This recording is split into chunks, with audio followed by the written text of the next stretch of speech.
नमस्कार दोस्तों, एक बार फिर आपका स्वागत है सिविल सर्विसेज यूट्यूब चैनल पर। आज हम लोग वापस से आ चुके हैं 71 क्वेश्चन फॉर 71 यूपीएससी जो हमारा सीरीज है मेंस के लिए, 71st मेंस के लिए। उसके अंदर हम लोग क्वेश्चन नंबर 64 से लेकर क्वेश्चन नंबर 68 तक का डिस्कस करेंगे। आपका एग्जाम काफ़ी नज़दीक है, इसीलिए क्विक रिवीजन में आपने चीज़ों को पढ़ा होगा, देखा होगा, लेकिन एक उसको रिवाइज करेंगे, पॉइंट वाइज देखेंगे। अगर क्वेश्चन इसमें से आ जाता है इन टॉपिक में तो आप उसको कैसे डील करेंगे। ठीक है, पहला क्वेश्चन हमारा है स्पेस सेक्टर से। हमारा एक्सियोम 4 मिशन काफी न्यूज में था लास्ट ईयर 2025 में। तो बीपीएससी का हमेशा से आदत रहा है कि 1 साल या 1.5 साल पुराना जो इवेंट है उसको भी क्वेश्चंस के फॉर्मेट में आपको मेंस में देखने को मिलता है। इसीलिए हम एक्सियोम मिशन को देखेंगे। Question, India's participation in the axiom mission marks a shift towards global human space flight collaboration and lies its implication for India's space sector। चलिए देखते हैं हम इस क्वेश्चन को शेड्यूल करेंगे। ठीक है, तो मेन हमको फोकस करना है इस मिशन में कि एक्सियोम 4 जो मिशन है उसका मेन ऑब्जेक्टिव क्या है और इंडिया उसमें पार्टिसिपेट किया है, तो इंडिया के लिए कितना इसका सिग्निफिकेंस क्या है, तो हम लोग इसको डील करेंगे। ठीक है ना, चलिए स्टार्ट करते हैं। ये जो हमारा एक्सियोम 4 मिशन है, ये फोर्थ जो है, globally fourth private astronaut mission है।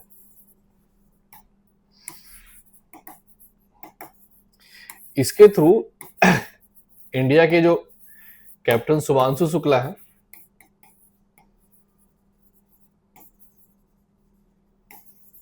अलॉन्ग विथ अदर 3 एस्ट्रोनॉट्स, ये लोग इंटरनेशनल स्पेस स्टेशन में गए हैं। और इसका मेन जो ऑब्जेक्टिव है वो रिसर्च करना है, रिसर्च के कुछ चीज़ों पर ध्यान देना है ताकि हम लोग फ्यूचर में जो हम लोग ह्यूमन को स्पेस में भेजेंगे, हमारा जो ह्यूमन स्पेस फ्लाइट प्रोग्राम है उस पर इस फर्दर रिसर्च को आगे बढ़ाना है। ठीक है, चलिए, तो ये इन लोगों को लॉन्च किया गया था स्पेस एक्स के ड्रैगन के थ्रू, और ये एक ज्वाइंट मिशन है नेसा का और भी अलग अलग स्पेस एजेंसीज का। तो इसका मेन ऑब्जेक्टिव जो है वो हम लोग देखेंगे अब। तो सबसे पहला जो इसका ऑब्जेक्टिव है, फर्स्ट ऑब्जेक्टिव है, वो है मसल रीजनरेशन। जनरली माइक्रोग्रेविटी में हम लोग जब भी एस्ट्रोनॉट को भेजते थे तो देखते हैं कि मसल लॉस काफी बड़े स्केल पे होता है, क्योंकि वहां पे हम लोग जीरो ग्रेविटी में हम लोग लिक्विड फूड डाइट पे रहते हैं। तो इसको टैकल करने के लिए हम लोग कैसे मसल रिकवरी कर सकते हैं उस पर हम लोग रिसर्च करेंगे इस बार। ये हमारा एक की आइडिया है। दूसरा की आइडिया यहाँ पे क्रॉप सीड ग्रोथ रहेगा। क्रॉप सीड ग्रोथ,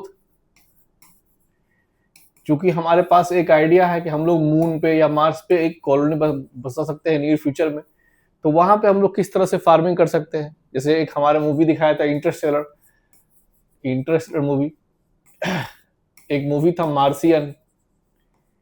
तो कैसे उस पे जो एक एस्ट्रोनॉट फंस जाता है वो एक पोटैटो ग्रो करके अपनी लाइफ को बचाता है।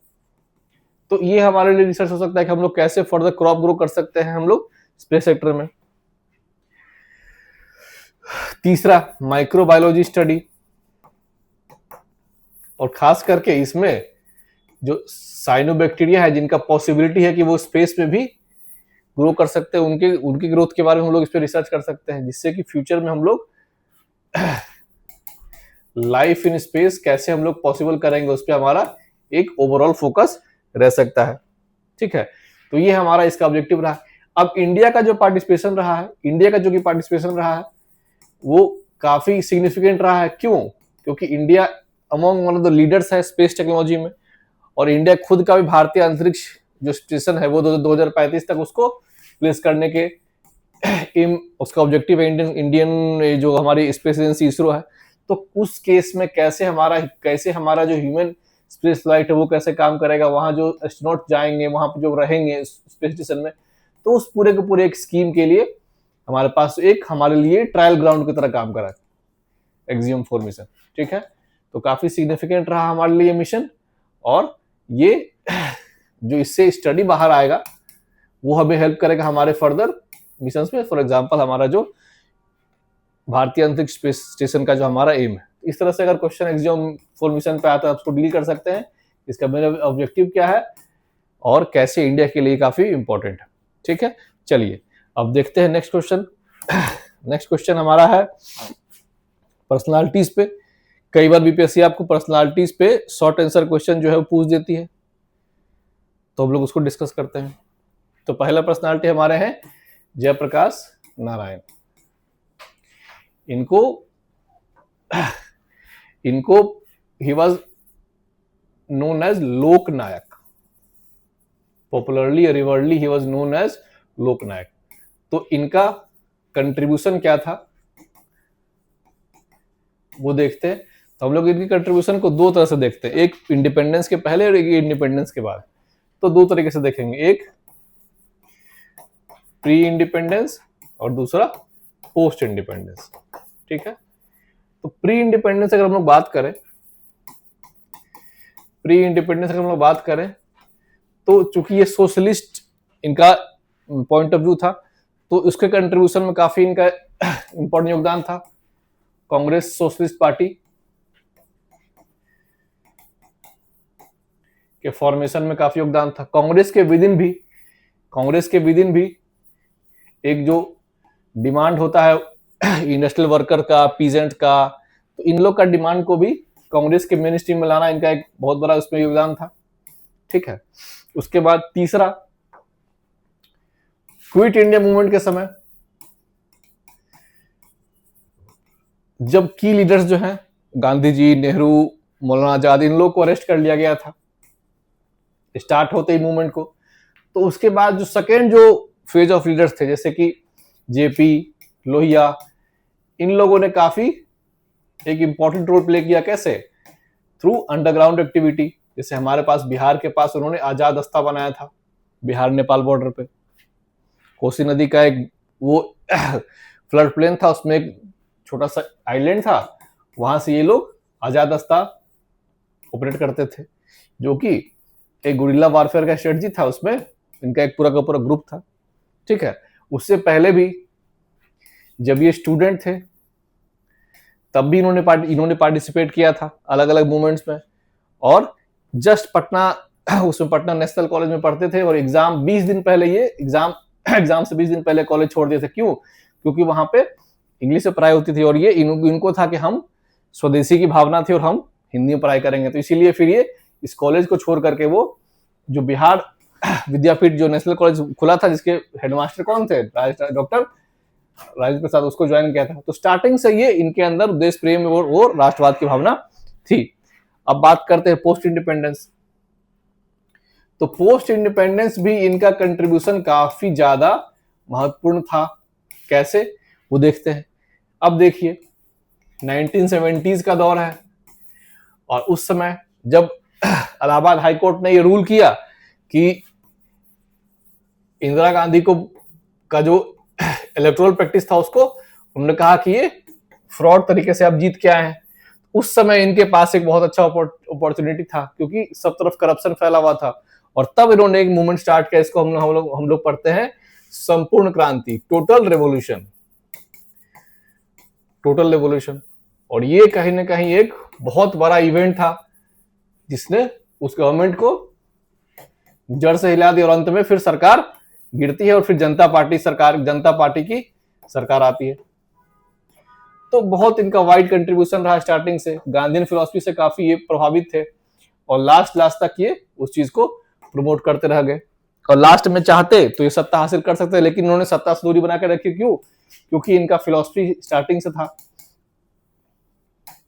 टू सर्व द ह्यूमैनिटी, इसीलिए इस चीज को उन्होंने बरकरार रखा। और स्टार्टिंग से एक अपना जो उनका फिलॉसफी था किस चीज का, सोशलिज्म का, उसको उन्होंने मजबूत करके रखा। तो इस तरह से आप अगर क्वेश्चन जेपी पे आता है आप उसको डील कर सकते हैं। ठीक है, जेपी पे क्वेश्चन दो तरीके से आएगा। जेपी एज अ की पर्सनालिटी में तो फिर ओवरऑल उन पे बात करना पड़ेगा। अगर जेपी का रोल आ जाएगा आजाद दस्ता में तो उसको हम लोग अच्छे से डील करेंगे, एक्सप्लेन करके बताएंगे कि वो इवेंट क्विट इंडिया मूवमेंट का क्या था, कैसे हजारीबाग जेल से वो लोग भागे थे, भाग करके पूरा का पूरा ग्रुप था 5-7 लोगों का, जेपी थे, उसमें लोहिया थे और भी लोग थे, और फिर कैसे उन्होंने बिहार नेपाल बॉर्डर पे वो ऑपरेट कर रहे थे। तो फिर डिपेंड करता है क्वेश्चन पे, कैसे जैसा क्वेश्चन आएगा वैसे हम लोग उसको डील करेंगे। ठीक है, चलिए अब देखते हैं हमारा नेक्स्ट क्वेश्चन। नेक्स्ट पर्सनालिटी कौन है? नेक्स्ट पर्सनालिटी है जेपी के सहयोगी रहे थे राम मनोहर लोहिया। ठीक है, ये भी स्टार्टिंग से सोशलिस्ट नेचर के थे। ठीक है, तो कंट्रीब्यूशन जो था लोहिया का काफी इंपॉर्टेंट था स्टार्टिंग से। प्री इंडिपेंडेंस अगर हम लोग बात करें तो इनका भी कंट्रीब्यूशन था कांग्रेस सोशलिस्ट पार्टी में।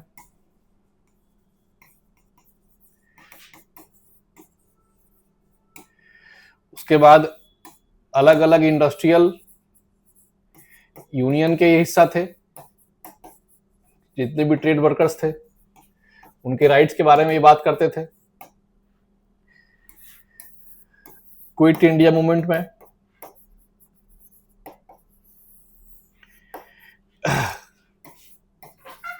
अंडरग्राउंड रेडियो में भी इनका हाथ था, और ये एक तरह से जेपी नारायण के साथ हेल्प करके एक आजाद रास्ता के फॉर्मेट में इन्होंने प्राइवेट गवर्नमेंट रन किया था।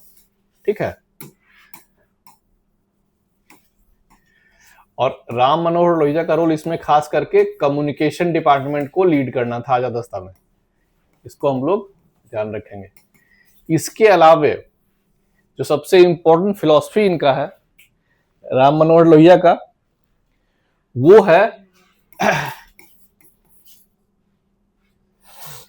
है सप्त क्रांति, दैट इज सेवन रेवोल्यूशंस। वो है 7 रेवोल्यूशन, दैट इज हिंदी में इसको कहते हैं सप्त क्रांति। ठीक है, ये इंस्पायर्ड था, ये क्या था, ये इंडिया का यूनिक आइडिया था, इसका सोशलिज्म का। तो ये इसका फोकस क्या था, इसका फोकस था कि कैसे हम लोग सोशलिज्म के जो की आइडियाज है उनको इंडिया में अप्लाई कर सकते हैं। फॉर एग्जांपल इक्वलिटी इंश्योर करना, दूसरा कास्ट बेस्ड डिस्क्रिमिनेशन को खत्म करना, रेशियल इनइक्वलिटी जो है उसको हम लोग हटाएंगे। ठीक है, जेंडर बेस्ड डिस्पैरिटी को हटाएंगे। इस तरह से करके 7 आइडियाज थे उनके to have a better society based on the socialist ideas. काफी प्रभावित थे ये मार्क्स से, कार्ल मार्क्स से काफी प्रभावित थे ये।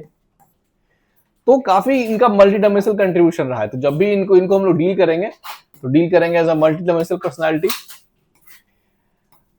जिनका प्री इंडिपेंडेंस भी काफी योगदान था और पोस्ट इंडिपेंडेंस भी काफी योगदान था। ठीक है, तो इस तरह से हम लोग राम मनोहर लोहिया को डील करेंगे। अब हम लोग आते हैं अपने नेक्स्ट टॉपिक पे, जो कि है हमारा पर्सनालिटीज में ही है कर्पूरी ठाकुर। कर्पूरी ठाकुर न्यूज में क्यों थे, क्योंकि हाल ही में सरकार ने इनको भारत रत्न दिया था।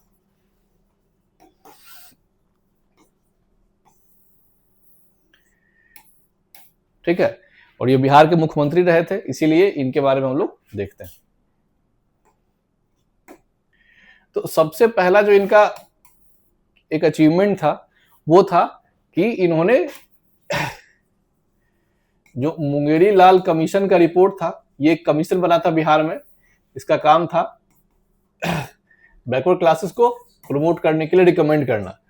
तो इन्होंने उसका जो रिपोर्ट था उसको इंप्लीमेंट कर दिया था, जिसमें पहला बार क्लासिफाई किया गया था कि बीसीज में से ईबीसी को अलग किया गया और उनके लिए अलग से 26% रिजर्वेशन की बात की गई। तो पहला इनका कंट्रीब्यूशन इसमें था। दूसरा, इंग्लिश लैंग्वेज का जो पेपर था उस समय क्लास 8th में ही एक हम लोग उस सब्सिक्वेंट मैट्रिक हो, जिसको हम लोग उस समय ये बोलते थे मध्यमा। तो उसको मैट्रिक के इक्विवेलेंट था 8वां क्लास, मध्यमा इसको बोलते थे हम लोग। उसमें इंग्लिश कंपलसरी था और खास करके ग्रामीण जो परिवेश के छात्र थे उनके लिए बहुत डिफिकल्ट था इसको पास करना। तो इसको उन्होंने हटा दिया था, एबॉलिश कर दिया था। तो ये भी उनका बहुत बड़ा कंट्रीब्यूशन था, जो कि बाद में फिर इसको कर्पूरी डिवीजन के नाम से जाना गया। कर्पूरी डिवीजन। सामाजिक न्याय के क्षेत्र में भी काफी योगदान रहा था इनका, सोशल जस्टिस, क्योंकि उस समय जो समाज का समीकरण था उसको पलट करके ये मुख्यमंत्री बने थे और सामाजिक न्याय के लिए काफी इन्होंने काम किया था। साथ ही साथ इनका एक बहुत ही महत्वपूर्ण योगदान था लैंड रिफॉर्म्स को लेकर के। हालांकि वो फुल्ली इंप्लीमेंट नहीं हो पाया, लेकिन इन्होंने उसमें एक्टिवली रोल प्ले किया था। तो चूंकि ये एक नाई समाज से आते थे और मुख्यमंत्री बने थे, तो वो बिहार में वो अपने आप में उस समय सामाजिक न्याय के लिए बहुत बड़ा उदाहरण था। ठीक है, तो ये कुछ कंट्रीब्यूशंस थे जो कि हम लोग एग्जाम में यूज कर सकते हैं। हाल ही में भारत सरकार ने इनको भारत रत्न से नवाजा है। चलिए लास्ट में लोग डिस्कस करते हैं डॉक्टर श्री कृष्ण सिंह के बारे में। ये हमारे बिहार के पहले मुख्यमंत्री थे। इनको बोला जाता है maker of modern Bihar, maker of modern Bihar. तो इनका योगदान भी हमारे बिहार में, हमारे भारत देश के आजादी के आंदोलन में, भारत आजादी से पहले भी था। तो इंडिपेंडेंस से पहले भी इनका योगदान था। तो प्री इंडिपेंडेंस,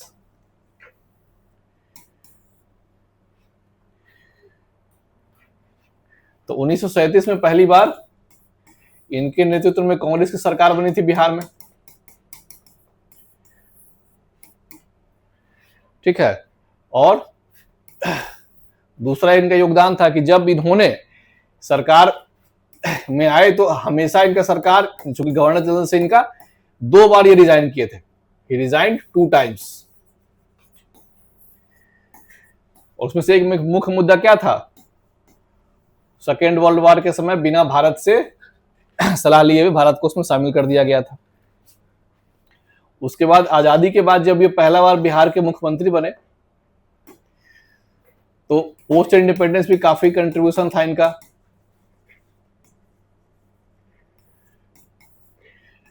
इंडस्ट्रियल